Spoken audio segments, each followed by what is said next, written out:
বকখালিতে আমাদের শেষ দিনটাও কিন্তু বেশ ভালোই কেটেছিল। যাওয়ার আগে একটু মন খারাপ ছিল, কিন্তু পুরোটা দেখুন, তারপরে জানতে পারবেন।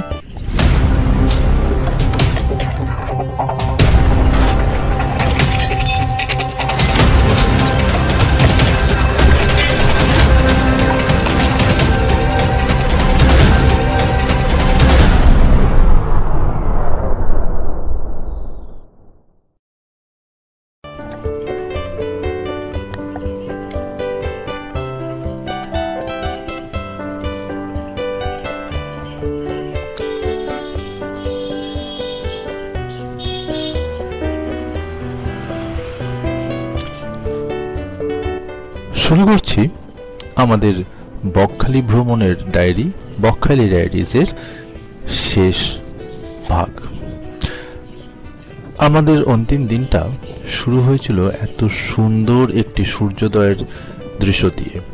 আমরা যে 3 দিন ছিলাম সেই 3 দিনে আমরা চেষ্টা করেছিলাম অন্তত একটা দিন যেন সূর্যোদয়টা দেখতে পাই, আর দেখুন দেখতে পেলাম, সেটাও শেষ দিনে। যাই হোক, সেখান থেকে আমরা সূর্যোদয় দেখে বকখালি সমুদ্র তট ধরে পূর্ব দিকে খানিক দূর, প্রায় ধরুন 1 কিলোমিটার মতন হাঁটার পরে আমরা এই জায়গাটাতে এসে পৌঁছেছিলাম। আমরা আগের থেকে ম্যাপে দেখে রেখেছিলাম যে এই জায়গাটায় বনবিবির একটি মন্দির রয়েছে। আমরা সমুদ্র পাড় থেকে এই বালির ঢিবিটার উপর দিয়ে হেঁটে উঠে চলে গেছিলাম। সেখানে ওপারে গিয়ে আমরা যে দৃশ্যটা দেখলাম সেটার জন্য আমরা সত্যি প্রস্তুত কিন্তু ছিলাম না। পাশের জঙ্গল, গাছগাছালি, ঝাউবন সব কিছুর মাঝখানে আমরা যখন ওপারে পৌঁছালাম তখন আমরা কি দেখলাম জানেন?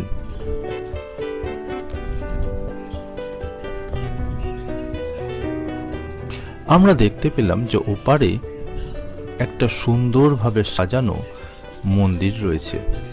এটি হচ্ছে বনবিবির মন্দির।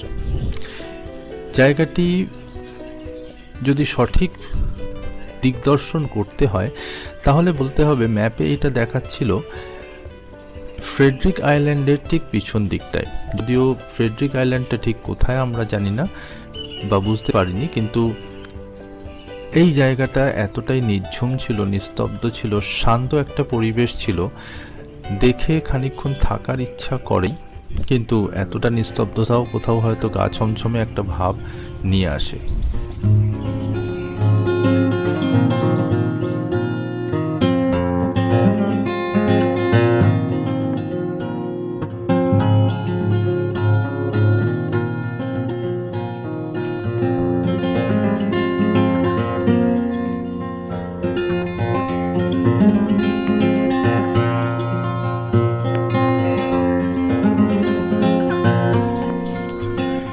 এবারে ফেরার পালা।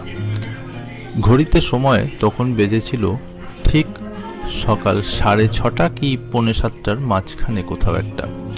আমরা আবার বালির ঢিবিটা পেরিয়ে সামনের দিকে এগিয়ে গেলাম। বকখালিতে এসে একটা ব্যাপারে এতক্ষণ পর্যন্ত একটু হতাশা ছিল, সেটা হচ্ছে লাল কাঁকড়া কোথাও খুঁজে পাইনি। কিন্তু ওই যে বলে মন্দিরে আসলে তো কিছুটা পুণ্য লাভ হয়। আমরা যখন সমুদ্র তটে আবার ফিরে এলাম তখন ঝাঁকে ঝাঁকে লাল কাঁকড়া, এগুলোকে যদিও লাল কাঁকড়া বলা ভুল হবে, এগুলো বাচ্চা কাঁকড়া, তারা কিন্তু আমাদের অপেক্ষায় সেখানে দাঁড়িয়ে ছিল। এবং আমাদের এইবারের বকখালি আসাটা কোথাও না কোথাও একটু হলেও সার্থক হলো। যদিও আমি অন্তত শেষবারের বকখালির সঙ্গে এবারের বকখালির বিস্তর তফাৎ খুঁজে পেয়েছিলাম, কিন্তু এই লাল কাঁকড়া দর্শনটাই আমাদের সেই তফাৎটাকে কিছুটা হলেও ঘুচিয়ে দিয়েছিল।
লজে ফিরে এসে আমরা একটু ঠিক করলাম যে লজটাকেই তো ভালো করে দেখা হয়নি, লজের পিছন দিকটায় গেলাম।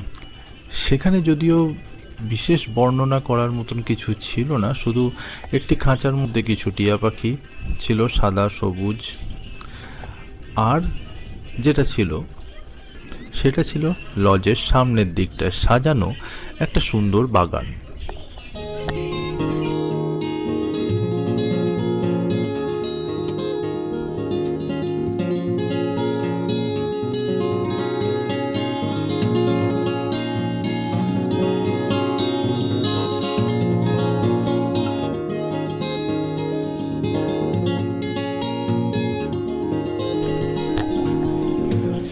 এরপর আমরা টোটো ধরে চলে এসেছিলাম লালডিঙিতে বা লালডাঙাতে। আমাদের বলা হয়েছিল যে এখানে নাকি লাল কাঁকড়ারা সার দিয়ে থাকে, দেখতে অপরূপ সুন্দর লাগে। যদিও আমরা বলেছিলাম বা আমরা সাজেস্ট করেছিলাম বিকালের দিকটাতে আসলেই হয়তো ভালো হবে, কিন্তু আমাদের টোটোওয়ালা দাদা বললেন যে সকালবেলাতেও কিন্তু ভালোই লাল কাঁকড়া সেখানে থাকে। কিন্তু আমরা এসে একটু হতাশ হয়েছিলাম, কারণ এখানে সেরকমভাবে কোনো লাল কাঁকড়া আমাদের চোখে পড়েনি। ট্যুরিস্ট বলতেও যে অনেক লোক ছিল তাও নয়, মাত্র হাতে গোনা 2-3 জনই সেখানে ছিল। হ্যাঁ, আর যেটা ছিল সেটা হচ্ছে একটা অপরূপ দৃশ্য। ওপারে যেটা দেখা যাচ্ছে সেটা সুন্দরবনের অংশ, কিন্তু সমস্যা এখানে একটাই, জায়গাটা একদমই পাণ্ডব বর্জিত। আমরা বকখালি সি বিচের থেকে কিন্তু অ্যাকচুয়ালি অনেকটাই দূরে ছিলাম। আর জায়গাটা এতটাই নিস্তব্ধতার সঙ্গে বলা ভালো যে এতটাই নির্জন, সেখানে কোনো জনমানুষেরও কিন্তু আর কোনো দেখা আমরা পাইনি। আর এই পুরো বিচটার উপরে বেশ কিছু জায়গাতে আমরা কিছু পশু পাখির কঙ্কাল, হাড় গোড় সেগুলো কিন্তু বিস্তর ছড়িয়ে থাকতেও দেখেছি, যেটা কোথাও না কোথাও কারোর মনে হয়তো এই নিস্তব্ধতার প্রতি একটা ভয় জাগিয়ে তুলবে।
এবারে ঘরে ফেরার পালা।